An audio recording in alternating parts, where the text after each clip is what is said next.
আজকে আমরা এমন এক ক্লাসিক উপকথার গভীরে যাব যা আমাদের শেখায় সবচেয়ে কঠিন পরিস্থিতিতেও ধৈর্য আর বিশ্বাস কিভাবে সাফল্যের দরজা খুলে দিতে পারে। চলুন এই অসাধারণ গল্পটা শুরু করা যাক। এই পুরো গল্পটাকে আমরা 5টা ভাগে দেখব। প্রথমে শুরু করব এক অটুট প্রতিশ্রুতি দিয়ে, তারপর দেখব কিভাবে সেই বিশ্বাসে ফাটল ধরে। সেখান থেকে আমরা যাব এক তরুণের ইমানের কঠিন পরীক্ষার দিকে, এবং সবশেষে দেখব ধৈর্য আর কর্মফলের কি অবিশ্বাস্য প্রতিদান মেলে। তো গল্পটা শুরু হচ্ছে দুজন ঘনিষ্ঠ বন্ধুর সম্পর্ক দিয়ে, বাদশাহ জহির আর তার উজির সালমান। তাদের বন্ধুত্বটা এতটাই গভীর ছিল যে তা একসময় এক অটুট প্রতিশ্রুতিতে রূপ নেয়। বাদশাহ জহির তার বন্ধু সালমানকে বলেছিলেন, আমাদের সন্তানদের কারণে আমাদের বন্ধুত্ব মৃত্যু পর্যন্ত আরও মজবুত হতে পারে। এই একটা কথাই ছিল সেই প্রতিশ্রুতির মূল ভিত্তি, যা কিন্তু পুরো গল্পের মোড় ঘুরিয়ে দেবে। তাদের সম্পর্কটা শুধু পেশাগত ছিল না, মোটেই না। ভাবুন তো, তারা একই ওস্তাদের কাছে পড়েছেন, বিয়েও করেছেন একই দিনে, আর এমনকি তাদের দুজনের সন্তানও জন্মায় একই দিনে, বাদশার মেয়ে আর উজিরের ছেলে। এ তো প্রায় দৈব ব্যাপার। আর এই দৈব সংযোগকে সম্মান জানাতেই বাদশাহ জহির একটা বড় রাজকীয় উৎসবে তার মেয়ে রুকসারের সাথে উজির সালমানের ছেলে শাহিদের বিয়ের ঘোষণা দিয়ে দেন। কথা ছিল, এই রাজকীয় প্রতিশ্রুতি তাদের দুই পরিবারের বন্ধনকে চিরদিনের জন্য অটুট রাখবে। কিন্তু গল্প তো সবসময় একরকম থাকে না, তাই না? যেখানে বিশ্বাস যত গভীর, বিশ্বাসঘাতকতার আঘাতও ততটাই মারাত্মক হয়। গল্পের মোড়টা ঠিক এখানেই ঘুরে যায়, যখন এই বিশ্বাসের ভিতটা হঠাৎ করে নড়ে ওঠে। বাদশার সামনে তখন দুটো রাস্তা। একদিকে নিজের দেওয়া কথা, বন্ধুর ছেলের সাথে মেয়ের বিয়ে, আর অন্যদিকে সুলতান মিরানের একটা লোভনীয় প্রস্তাব, তার ছেলে প্রিন্স আজহারের সাথে রুকসারের বিয়ে হলে দুটো রাজ্যের মধ্যে একটা শক্তিশালী রাজনৈতিক জোট হবে। একদিকে বন্ধুত্ব আর অন্যদিকে ক্ষমতা। বাদশাহ কোন পথে গেলেন? তিনি তার স্ত্রীকে যা বললেন তাতেই সব পরিষ্কার হয়ে গেল। তিনি বললেন, আমরা শাহী খানদানের, তাই আমাদের সম্পর্ক শাহী খানদানের সঙ্গেই হওয়া উচিত। বোঝাই যাচ্ছে তার কাছে বন্ধুত্বের চেয়ে বংশমর্যাদা আর ক্ষমতা কতটা বড় হয়ে উঠেছিল।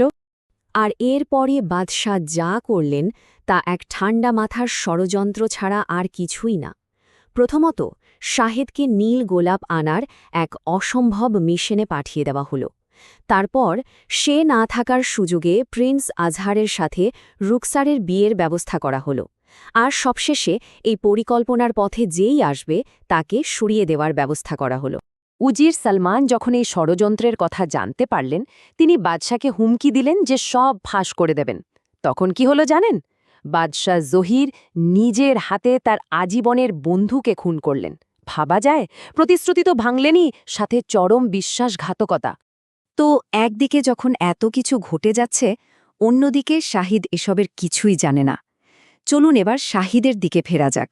বাড়ি ফেরার পথে তার জন্য যা অপেক্ষা করছিল, সেটার জন্য সে একেবারেই প্রস্তুত ছিল না। বাড়ি ফেরার পথে এক পীর, একজন জ্ঞানী ব্যক্তি, তাকে থামিয়ে প্রথম দুঃসংবাদটা দিলেন।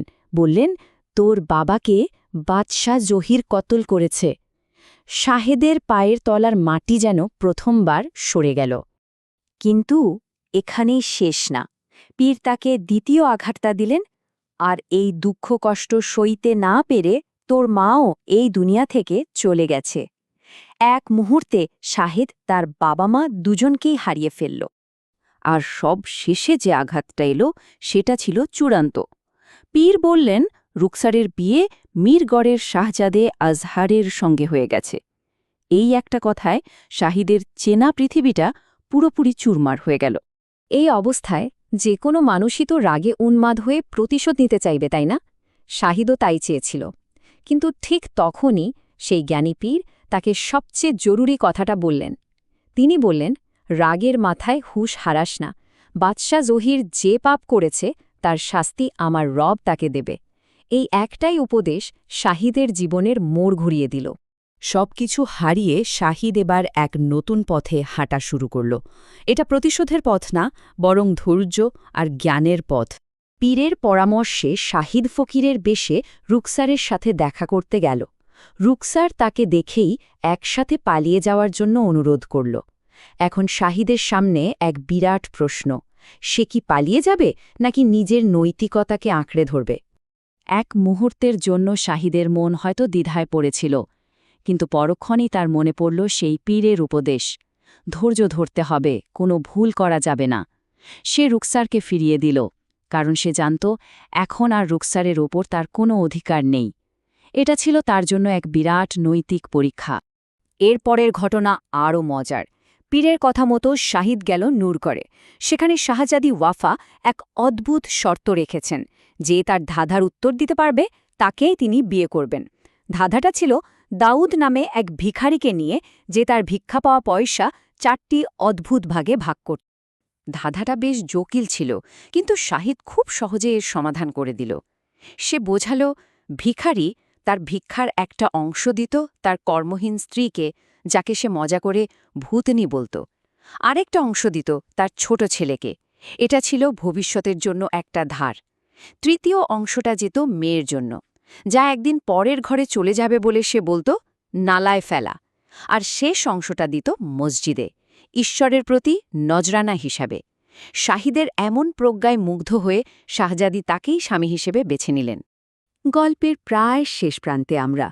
এবার দেখার পালা কর্মফল কিভাবে নিজের রাস্তা খুঁজে নেয়। ধৈর্যশীল নায়ক আর বিশ্বাসঘাতক বাদশা কে কি পেল, চলুন দেখি।